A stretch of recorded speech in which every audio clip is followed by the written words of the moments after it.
اللهم بلغنا رمضان اللهم بلغنا رمضان اللهم بلغنا رمضان اللهم بلغنا رمضان کے ذریعہ اللہ تبارک و تعالی نے ایمان والے بندوں سے ارشاد فرمایا یا ایھا الذین آمنوا کلوا من طیبات ما رزقناکم، اے ایمان والو ہماری دی ہوئی سکھری چیزیں کھاؤ، واشکروا للہ اور اللہ کا شکر ادا کرو، ان کنتم ایاہ تعبدون اگر تم کسی کی عبادت کرتے ہو۔ اس آیت مبارکہ میں اہل ایمان کو دو چیزوں کا حکم دیا گیا۔ پہلی چیز یہ کہ اللہ کی دی ہوئی روزی میں سے پاکیزہ کھائیں، طیبات یعنی طیب چیز کھائیں، اور دوسرا حکم دیا واشکروا للہ اور اللہ کا شکر ادا کرو۔ یہاں پر دو چیزیں سمجھنے والی ہیں، ایک وہ ہے جس کو حلال کہتے ہیں اور ایک وہ چیز ہے جس کو طیب کہتے ہیں۔ یہ طیب اور حلال ہمیں صرف اللہ نے ایمان والا کہہ کر صرف حلال کھانے کا حکم نہیں دیا، حلال کے ساتھ طیب کا حکم دیا۔ من طیبات ما رزقنا، ہم نے جو رزق تمہیں دیا ہے اس میں سے طیب کھاؤ۔ تو یہ حلال اور طیب دونوں کیا ہیں اور دونوں میں فرق کیا ہے؟ تو یاد رکھیے طیب اور حرام حلال ان دونوں کا فرق یہ ہے کہ سور یا کتے کا جو گوشت ہوتا ہے یہ حرام بھی ہے اور خبیث بھی ہے، حرام بھی ہے اور خبیث بھی ہے۔ لیکن دوسری طرف کچھ چیزیں ایسی ہیں جو حلال تو ہوتی ہیں مگر بندے کے لیے طیب نہیں ہوتی، جیسے گیہوں ہے، سبزی ہے یا کوئی بھی کھانے پینے کی چیز ہے، لیکن اس کو حرام پیسوں سے حاصل کیا، چوری کے پیسوں سے، ڈکیتی کے پیسوں سے، حرام کمائی سے اس سبزی کو خریدا، اس حلال صحیح العقیدہ سنی کے ذبیحے کو خریدا حرام کمائی سے، سبزی کو خریدا حرام کمائی سے، اسی طریقے سے پھل فروٹ کو خریدا حرام کمائی سے۔ تو اب پھل فروٹ اور سبزی یا سنی صحیح العقیدہ کا ذبیحہ، تو یہ چیزیں حلال تو تھی اور حلال تو ہیں، مگر چونکہ اس کو حرام پیسوں سے خریدا تو اب یہ حلال تو چیز ہے مگر یہ طیب نہیں ہے، یہ چیز خبیث ہے، گندی ہے۔ اس کو میں آپ کے سامنے ایک مثال کے ذریعہ واضح کروں کہ ہمارے کپڑوں پر اگر پیشاب کے قطرے لگ جاتے ہیں تو ہم سمجھتے ہیں کہ یہ کپڑے ناپاک ہو گئے، اب اس کو دھونا ہے۔ تو آدمی کو اگرچہ وہ چھینٹے نظر نہیں آتے، کپڑے پر سوکھ چکے ہیں، لیکن پھر بھی انسان ان کپڑوں کو نکال دیتا ہے کہ یہ میرے کپڑے ناپاک ہو گئے۔ لیکن کپڑوں پر کبھی کبھی کولڈ ڈرنک پی رہا تھا وہ گر گئی، یا کپڑوں پر تھوک گر گیا، ریت گر گئی، یا اس طرح کی کوئی اور پاک چیز گر گئی، لیکن انسان اس کو بھی تو دھوتا ہے، اس کو بھی تو نکالتا ہے۔ حالانکہ شربت کے گرنے سے، کولڈ ڈرنک کے گرنے سے یا تھوک کے کپڑے پر لگ جانے سے کپڑا ناپاک نہیں ہوا، لیکن گندا ضرور ہو گیا۔ تو آدمی صرف ناپاک چیز سے ہی نہیں بچتا بلکہ گندی چیز سے بھی بچتا۔ اسی طریقے سے اللہ تعالی ایمان والے بندوں کو حکم دیتا ہے کہ تمہیں صرف حرام روزی سے ہی نہیں بچنا بلکہ تمہیں خبیث چیز سے بھی بچنا ہے۔ یعنی تم سور اور کتے کے گوشت سے تو اپنے آپ کو بچاتے ہو کیونکہ وہ کھلا ہوا حرام اور ناپاک ہے، مگر تم اس چیز سے بھی اپنے آپ کو بچاؤ جس طریقے سے تم اپنے کپڑے پر شربت گرنا پسند نہیں کرتے، چونکہ اس سے کپڑا گندا ہو جاتا ہے اگرچہ شربت پاک ہے۔ اسی طریقے سے اناج جو آپ نے دکان سے خریدا، سبزی جو آپ نے دکان سے خریدی، آٹا جو آپ نے دکان سے خریدا، تو وہ سبزی، آٹا اور اناج وہ تو حلال ہے، اس میں نجاست نہیں ہے، وہ ناپاک نہیں ہے، وہ حلال ہے، مگر اس کو حرام پیسوں سے خریدا تو وہ حلال ہوتے ہوئے بھی خبیث اور گندی چیز ہو گئی۔ تو جس طریقے سے ہم اپنے کپڑوں کو پیشاب کے قطروں سے بھی بچاتے ہیں اور شربت وغیرہ کے پڑنے سے بھی بچاتے ہیں، اسی طرح اللہ ایمان والے بندوں کو حکم دیتا ہے کلوا من طیبات ما رزقناکم، صرف تمہیں ایمان والو حلال ہی کی پابندی نہیں کرنی بلکہ کھانے میں تمہیں حلال کے ساتھ طیب کی بھی پابندی کرنی ہے۔ میں سمجھتا ہوں کہ یہ بات آپ کی سمجھ میں آ گئی۔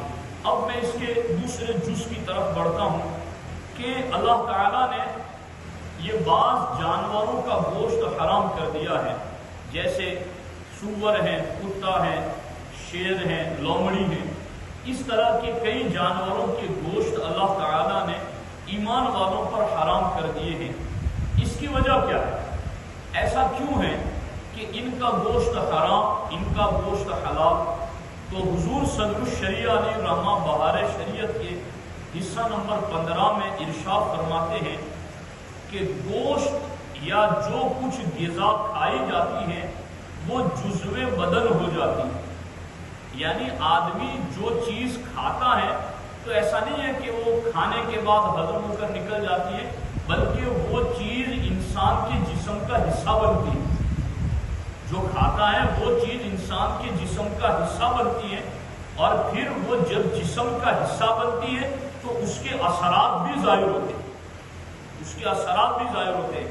حضور صدر الشریعہ علیہ رحمہ فرماتے ہیں اور چونکہ بعض جانوروں میں مذموم صفات پائے جاتی ہیں، یعنی بعض جانوروں میں بری عادتیں ہوتی ہیں، ان جانوروں کے کھانے میں اندیشہ ہے کہ انسان بھی ان بری صفتوں کے ساتھ متصف ہو جائے، یعنی ان جانوروں کا گوشت کھائے گا تو ان جانوروں کی بری عادتیں اس انسان کے اندر بھی آ جائے گی، لہذا انسان کو، مومن کو ان کے کھانے سے منع کیا گیا۔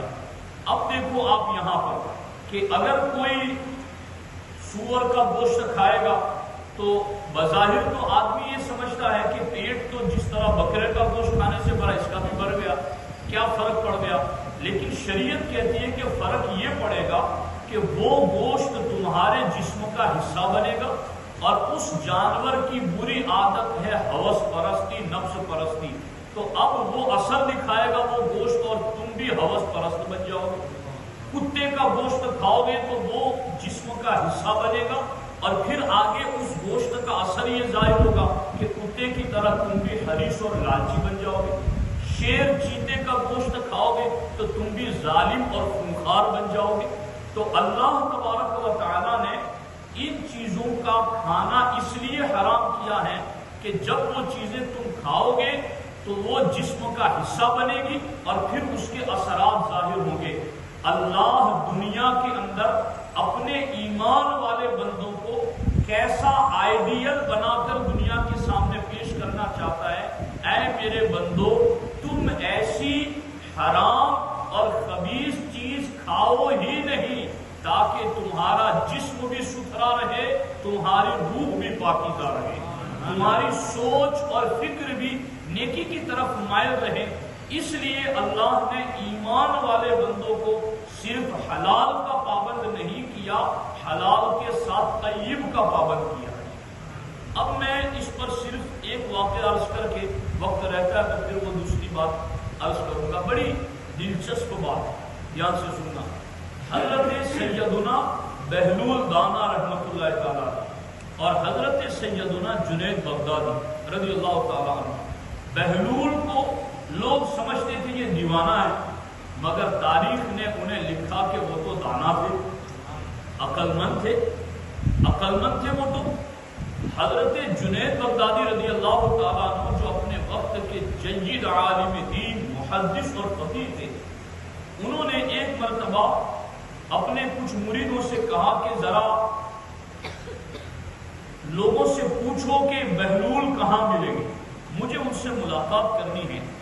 تو مریدوں نے عرض کیا حضور وہ ایک دیوانہ ہے، آپ اس سے مل کر کیا کریں گے؟ تو حضرت جنید بغدادی نے فرمایا ذرا بہلول کو تلاش تو کرو، مجھے ان سے کچھ کام ہے۔ شیخ کے حکم کے مطابق انہوں نے، مریدوں نے اپنی سعادت مندی سمجھی اور حضرت بہلول کو ڈھونڈ لیا اور آ کر بتایا کہ حضور بہلول دانا فلاں صحرا اور جنگل میں ہے، تو اگر آپ ملاقات کرنا چاہتے ہیں تو ملاقات کر سکتے ہیں۔ تو حضرت جنید بغدادی رضی اللہ تعالیٰ عنہ اپنے مریدوں کو ساتھ لے کر وہاں جنگل پہنچے جہاں حضرت بہلول دانا بیٹھے ہوئے تھے۔ ان کے سامنے جا کر حضرت جنید بغدادی حاضر ہوئے۔ حضرت بہلول دانا نے پوچھا کہ کون ہو؟ تو جنید بغدادی نے فرمایا میں جنید بغدادی ہوں۔ تو حضرت بہلول نے کہا اچھا تم تو وہی جنید ہو جو لوگوں کو بزرگوں کی باتیں سکھاتے ہو؟ حضرت بہلول نے جب یہ کہا تو جنید بغدادی نے جواب دیا جی ہاں میں کوشش کرتا ہوں۔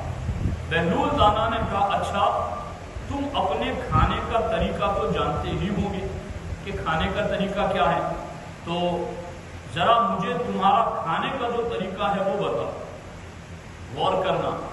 حضرت جنید بغدادی رضی اللہ تعالیٰ عنہ نے جواب دیتے ہوئے کہا کہ میں بسم اللہ شریف پڑھتا ہوں، اپنے سامنے کی چیز کھاتا ہوں، چھوٹا نوالا بناتا ہوں، آہستہ آہستہ چباتا ہوں اور دوسروں کے نوالے پر نظر نہیں ڈالتا اور کھاتے کھاتے وقت اللہ کی یاد سے غافل نہیں ہوتا، اور جو لقمہ بھی کھاتا ہوں الحمدللہ کہتا ہوں، کھانے سے پہلے بھی ہاتھ دھوتا ہوں اور کھانے سے فارغ ہو کر بھی ہاتھ دھوتا ہوں۔ یہ سن کر کے حضرت بہلول دانا اٹھ کھڑے ہوئے اور اپنا دامن وہاں سے جھٹکتے ہوئے کہا تم انسانوں کے پیر و مرشد بننا چاہتے ہو اور حال یہ ہے کہ اب تک کھانے پینے کا طریقہ بھی نہیں معلوم۔ یعنی میں اس حکایت میں بہت کچھ کہہ رہا ہوں آپ کے ساتھ کہ وقت تو گنجائش نہیں رکھتا کہ میں باتیں سب کھول کھول کے بتاؤں، لیکن اس میں سب کچھ ہے۔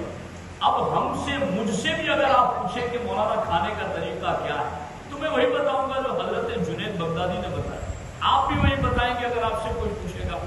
لیکن ایک عارف باللہ، معرفت رکھنے والا اللہ کا ولی، ان کی نگاہ کس چیز پر ہوتی ہے؟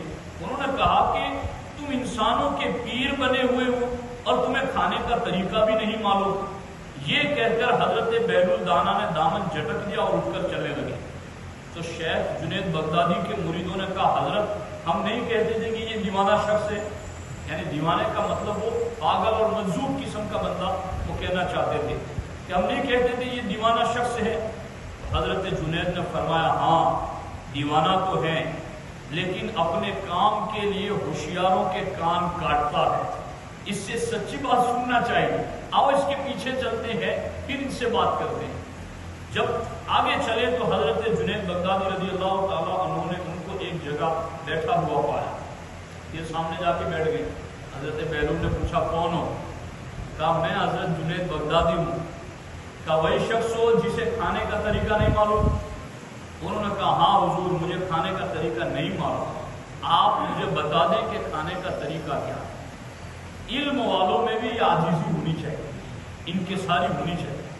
اب حضرت جنید بغدادی نے کہا کہ مجھے کھانے کا طریقہ بتا دیں۔ تو حضرت بہلول دانا رحمۃ اللہ تعالی علیہ نے ارشاد فرمایا کھانے کا طریقہ یہ ہے کہ سب سے پہلے حلال کی روزی ہونی چاہیے۔ اگر غذا میں حرام کی آمیزش اور ملاوٹ ہو جائے تو جو آداب اور طریقے تم نے بیان کیے ان کے برتنے سے کوئی فائدہ نہیں ہوگا۔ لقمہ ہی حرام کا ہو، اس میں ہی کچھ آمیزش اور ملاوٹ ہو تو تم چاہے بسم اللہ پڑھو، داہنے ہاتھ سے کھاؤ، چھوٹے لقمے کھاؤ، چبا چبا کے کھاؤ، ہاتھ دھو کے کھاؤ، بعد میں ہاتھ دھو، پہلے پڑھو دعا، بعد میں پڑھو دعا، لیکن حلال ہی کا لقمہ نہ ہو۔ تو حضرت سیدنا بہلول دانا رحمۃ اللہ تعالیٰ علیہ نے فرمایا کہ کھانے کا طریقہ یہ کہ سب سے پہلے حلال کی روزی ہونی چاہیے۔ اگر غذا میں حرام کی آمیزش ہو جائے تو جو آداب اور طریقہ تم نے بیان کیا برتنے سے کوئی فائدہ نہیں ہوگا، اور دل روشن ہونے کی بجائے اور زیادہ تاریک اور ظلمت کا بن جائے گا۔ تو دوستان محترم، یہ ہماری تراویح کے بعد کی تیسری نشست ہے۔ پہلی نشست میں ہم نے ایمان والوں کے بارے میں اللہ کا وہ فرمان سنایا کہ ایمان والوں اپنے نبی کا ادب کرو۔ دوسرے میں اللہ نے کہا اے ایمان والوں صبر اور نمت سے مدد چاہو، اور تیسرے میں اللہ تعالیٰ نے کہا اے ایمان والوں ہمارے دیے ہوئے رزق میں سے طیب کھاؤ، حلال بھی ہو اور طیب بھی ہو۔ حلال اور طیب میں فرق میں نے آپ کو سمجھا دیا، اور پھر کھانے سے اثر کیا ہوتا ہے وہ بھی میں نے آپ کو بتا دیا، اور جتنے بھی طریقے اپنائے ہوئے ہیں کہ دسترخوان لال رنگ کا ہو اور دسترخوان یہ ہو تو اتنی برکتیں، ساری برکتیں تب ملے گی جب لقمہ حلال کا ہو۔ یہ حضرت بہلول دانا نے دانائی والی بات بتائی، یہ عقل مندی اور معرفت والی بات بتائی۔ اس لیے اللہ تبارک و تعالیٰ کے اس فرمان پر خوب توجہ دے، ترجمہ پھر سے سن لے۔ ہمارا رب جل جلالہ رب العزت تبارک و تعالی ارشاد فرماتا ہے یا ایھا الذین آمنوا، اے ایمان والو، کلوا من طیبات ما رزقناکم، ہمارے دیے ہوئے رزق میں سے طیب کھاؤ، واشکروا للہ، اور پھر اللہ کا شکر ادا کرو۔ یہ تم دونوں کام کرو، کیوں؟